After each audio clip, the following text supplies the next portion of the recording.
So this applies to asking for things, whether it be something you bought or make a change in reservation or anything, or getting yes for a coffee or getting a yes for agreement, small or big. It applies to all things. So this is a very, very important topic. It's funny how I learned it because I was learning about all these stories and I wasn't even studying them, but I found them so fascinating and they were so practical that I was inspired, and I remember them very well because within the year that I read about these stories, I started getting things that I wasn't supposed to get. Now, let me clarify. For example, I used to work in an office a long time ago now when I was young.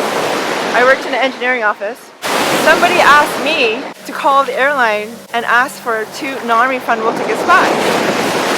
And she says, Elaine, you're good at this, so you do this. And so I said, well, me? Like, okay, no promises, but I'll try. So she gave me the details, and she told me that the director of the company bought 2 non-refundable tickets from the airline company. So, and then he came along because this woman that asked me to do this, her name was Tara, she told the director that I was willing to try. So he came to me and he says, Elaine, do whatever you need to do. Cry, beg them, whatever you need. Because the tickets were over $1,000 each, which was 10 years ago, right? So a good bit of money.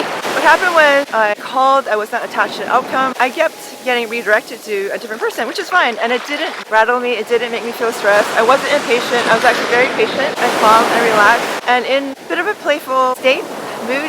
By the time I got, I think it was the 3rd person or 4th person on the phone, I don't even remember how her state was, but I just remember me being calm, and she was somewhat calm, but I could tell that she was having a busy day herself. And so she says, hi, how can I help you? I told her about this situation, and that I had 2 non-refundable tickets paid by MasterCard, and I was asking for my director at my company, and would it be possible to have these tickets refunded? And then she said, you realize these are non-refundable tickets, right? She was very firm. And I said, yes, I do. Would it be possible, though, to return them? And there was a pause there, and I think she was waiting for me to explain, possibly. So I waited for her to respond, and I was calm. I don't even recall if she asked me a few more questions, but what happened was we got to the point where she said, these are non-refundable tickets. And she was trying to remind me that, what are you doing? You're asking me something that you're not supposed to get? I continued with, yes, I realize that, and I really appreciate your time. Would it be possible to make that change, that refund? And I said it very genuinely. There was no strings attached. There was no shadiness in how I asked. And eventually she said, you know what? Normally I wouldn't do this, but because it was on MasterCard, I'm able to reverse the charge, but don't expect me to do it again. She's very firm with me. And I said, yes, I really appreciate it. Thank you so much. And so she reversed the charge. My director and my coworker, their eyes lit up and they were very happy that I was able to get the tickets refunded. And my director actually said, I admit, I thought it wasn't doable. I thought you weren't going to do it. And so he was really thrilled that we got the refund.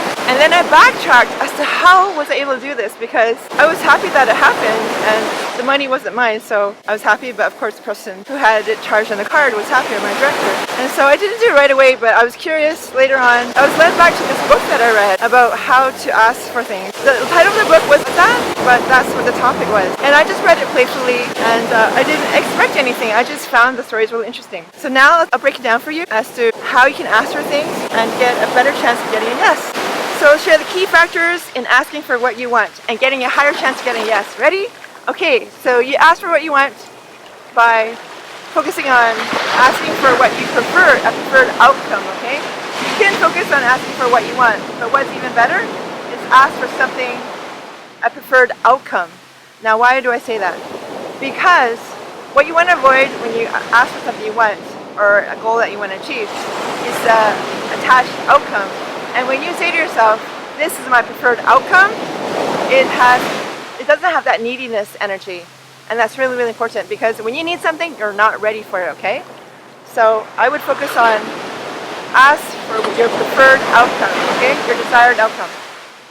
And then do not explain yourself, because once you explain yourself, you've lost the ask or the sale, however you choose to look at it. You've lost the ask because when you start explaining yourself, you're telling the universe, you're telling them that you don't deserve it or you're not going to get it. So just keep it simple and straightforward. Have the intention where you want to create a positive experience for this person. You want to connect with this person. Don't just make it transactional. Make it a human, lovely experience so that both of you enjoy the experience, or at least help to change the tone of their day. Like, say the person's having a bad day.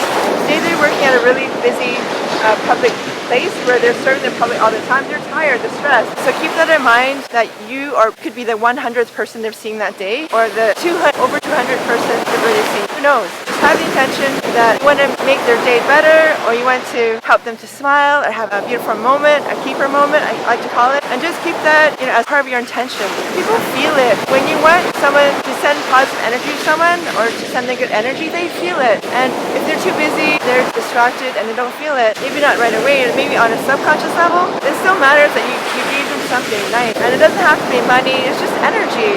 You help someone smile, you help someone laugh, you've added positivity to their day, and that makes a difference. And there's a ripple effect. They can pass it on to other people. So that's really good. Allow for a silent moment. Now, many people are not comfortable with a silent moment, but in the case of the art of conversation, but specifically in the case of asking for what you prefer, allow for a silent moment, which I call a silent pregnant moment, because it allows for manifestation. I'll give you an example. Even in the environment, when you place things side by side, you want to put some space between it, a room to breathe. When there's room, it creates fluidity. For example, right now, I'm walking on a beach.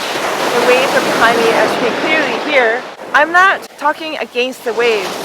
I'm tuning into the waves, and I'm talking alongside of it during the ebbs and flows as the waves are crashing onto the beach. I'm not forcing my voice while the waves are hitting the sand. I'm tuning into the environment, the water, the beach here, and working with it. I'm being a part of it. It's the same thing with the conversation. There needs to be fluidity, there needs to be harmony, it's like a song. And so, in life, there's no straight lines. Straight lines are only man-made. So just create some fluidity and flow, and allow them to ask questions, and keep it short, simple, and keep aiming to make it a positive experience, and act as if you already got it. And even if they say no, still wish them a good day.